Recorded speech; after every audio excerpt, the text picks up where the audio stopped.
What is the deal with woke white guys? We're back. John Delarose here. Delarose.com. That's DELARROZ.com. Head over to my newsletter on that site and go click and sign up. You get a free graphic novel for your troubles, and you get to never miss a video and never miss a new release because I come out with comics regularly. I've got an audience, I've got a production schedule. Yeah, we are true professionals who are consummate professionals here. And I'm still running into trouble where artists will blacklist me over the way that they believe I'm voting. And that's just a tragedy that we're dealing with these days. This message almost seems innocuous, but you got to go back to the context of all of it. I was getting a artist to do a story, and this was going to be something I said, hey, this will translate into something, if people like it, we'll maybe do a graphic novel, make some money. I make Kickstarters pretty regularly. Guy was super nice, super cordial, and ready to work, ready to be happy and work. And he then messaged me a couple hours later saying he checked my profile on Facebook, that is, and he doesn't think he's a good fit. Best of luck. That's his way of, quote, politely blacklisting me. There's no polite blacklisting, and that's why I respond the way I do. I think it's disgusting the way that these people act because they don't like that I'm voting for Mr. Kanye West for president. Because if you look at my profile, it's all promotion of Kanye West for president. It's all promotion of my comic books, and it is promotion of my Christian faith. So no matter how you slice it, I'm guessing it's the Kanye that was the problem here more than anything else. Because I'm gonna hope the guy's not a Christophobe, but he might be. No matter how you slice it, this guy was just being nasty because he's such a triggered little bitch. Sorry, pardon my French, that he can't handle that a Hispanic man has a different opinion than his white artist ass. And that's what it is. And so that's what I'm running into these days. And these are always white people who do this. I'm going to bring up a picture of the guy shortly. You're going to see he's got the typical. You see me quickly in my Ace studio here. He's got the same woke white guy look that you see on every woke white guy, which is he is a large and in charge dude with the glasses. He's very I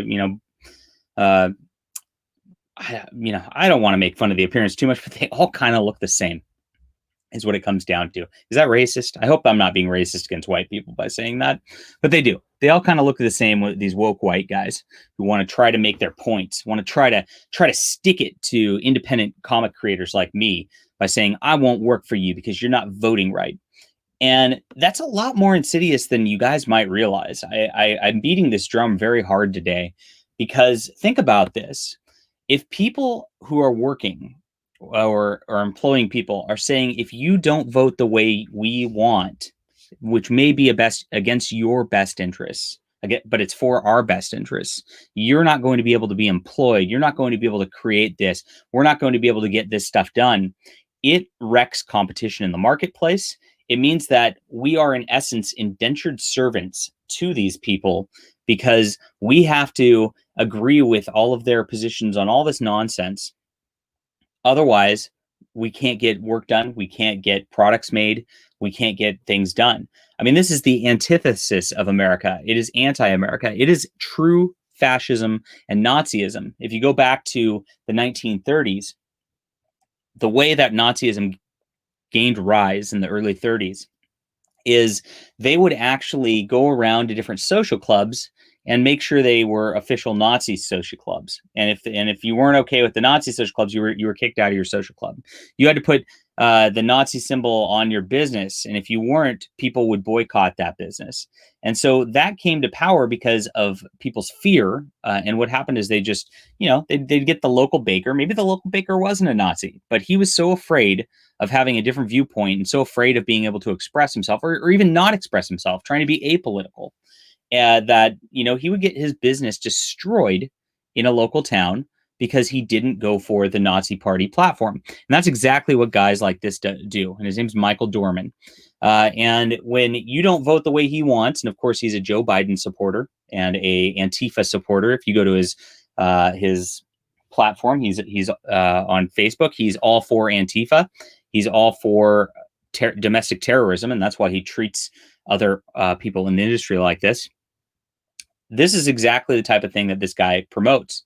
And even though, of course, they call themselves Antifa, but they act more fascist than anybody else I've seen, because the whole concept of fascism is you forcibly make sure others subscribe to your viewpoint. You have to do it by force because you can't actually defend your own positions to the point where you can have a reasonable, rational debate and think that you're going to win.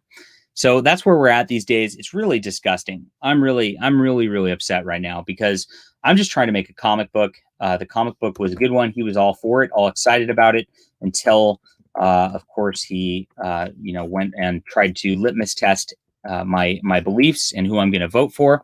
And you're not going to change me. I'm going to vote for Kanye West. I don't care about the social pressure. I don't care about white people telling me as a Hispanic man I'm not allowed to vote for a black man. Think about how white supremacist that is. It's disgusting. And that's what these people are. So I'm going to call them out on that on every turn.